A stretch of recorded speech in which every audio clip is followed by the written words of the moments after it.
Today I have a special guest. This is my friend Charis, and we are going to talk about her story of leading and helping refugees. Isn't that a great mix? Stay tuned. This is the Everyday Princess. Isn't it amazing that being the daughter of the King transforms our everyday lives and that we can help each other and encourage each other along the way? Welcome. I'm Leanne, and this is Charis. So Charis, I remember at that women's retreat, walking by the buffet. I love buffets, sorry, but that's just the truth. And all of a sudden, I looked at you and I said, Charis, I see you as a leader. Yes, you did. And I don't know if it's, no stress, but in the distance, sooner, I don't know, but that's how I see you. I did not plan that. I did not, I knew her, but I just think God's Spirit said, now's the time. And we talked. What happened for you after that? Well, Leanne, after that, a lot was going through my head because I really felt that God was already laying it on my heart to want to do a women's program. And so I went back to my table where I was going to be eating and met with some friends and started processing it verbally with them. And so you started something in me. So what happened then a week later? Well, I had been pondering it so often, I knew that I needed to come to you. And so I asked if we could meet, and I shared my ideas of how I wanted to have a women's ministry in a specific type of women's ministry, but I didn't feel confident doing it by myself. And that's when you came and said, well, I have this great idea where 3 different women form a team and work together to make it happen. Yep. That's the 3-generational leadership team idea, that there's a woman that has a vision, and she asks an older woman to walk with her with experience and go alongside her. And then the other 2 pray for a younger woman that they can invest in. And did this happen? Yes, it did. We found immediately an older woman who is actually a friend of mine who I got along great with. And she's got that wisdom. She's got the life experience. She's a mentor. She encourages me. And she was on board once we asked her. Excellent. So then you prayed for a younger woman. Yes. And that happened too? Yes, it did. At first, it didn't. We had a different woman in mind, but she ended up actually finding a team that really fit her. And then we found another younger woman, and she just brought in the fresh ideas, new ideas that helped us form and shape what we were going to be presenting to the women. And at the same time, she was then learning what it means to be a part of a leadership team. Excellent. Discipleship and leader training all in one. So can you suggest an example for how, because last week we talked about the 4 aspects of leading: set direction, align, motivate, manage. And can you give us an example of a project that the women's team did?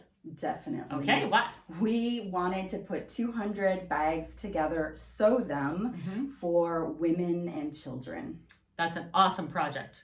And I was a part of it, and it was great. So let's look at it. So who set direction? Well, it was my idea. It was laid on my heart quite a while ago. And I knew of a center that every Christmas they gave out bags to men, women, and children, but they always needed donations for the bags. And so since several of us on the team know how to sew and are creative, we thought, why don't we sew bags for the women and children? Yep. Yeah, good project. Okay, what about align? What did you need to get going in one direction so everybody was working together? So what we needed to advertise to get people coming out to helping us out, at least women. We needed supplies. We were starting this with having no money and no materials. So at our church, we asked if people would donate fabric and whatever else we might need. And then we decided we thought we could put it together in 2 Saturdays, and that's what we went for. Okay. And now the next one. So we have set direction, align, and then motivate. What was the motivation?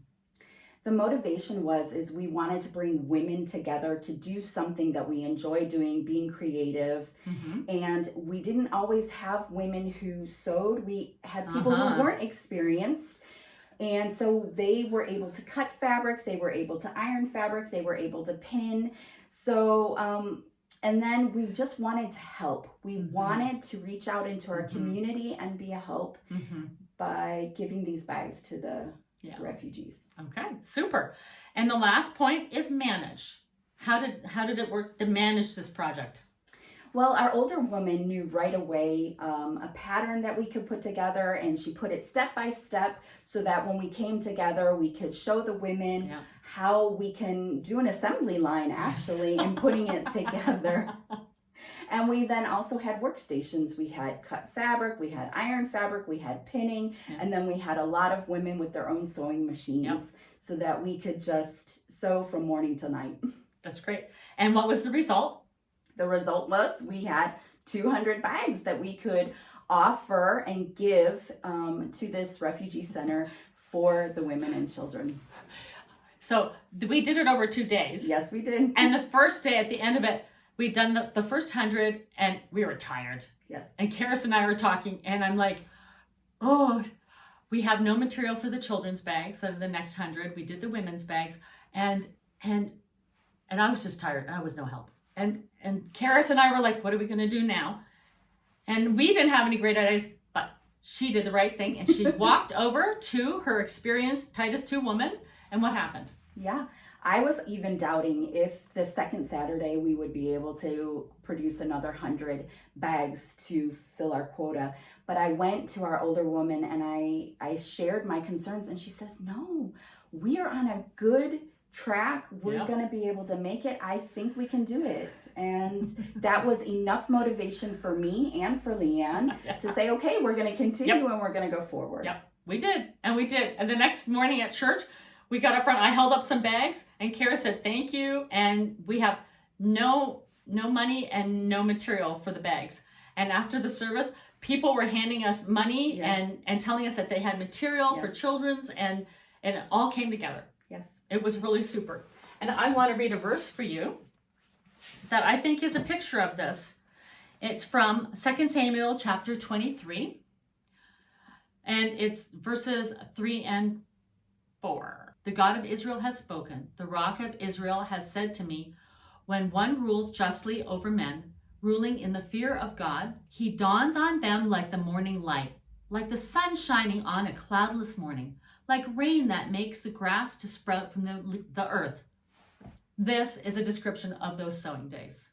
And this is the kind of fruit. It was joy, it was fun, it was fellowship, it was doing something practical and important. And this was the result. And this is the result of good leadership. That this joy, this fruitfulness is present. And we had that. Yes, we did. We did. So I encourage you to consider a situation in your life, a leadership aspect that you can look at, a person, a team, a project, and go through these 4 questions, these 4 points. Set direction, align, motivate, and manage. You can look at the video previous to this one. The link will be in the description below and maybe on the end card too.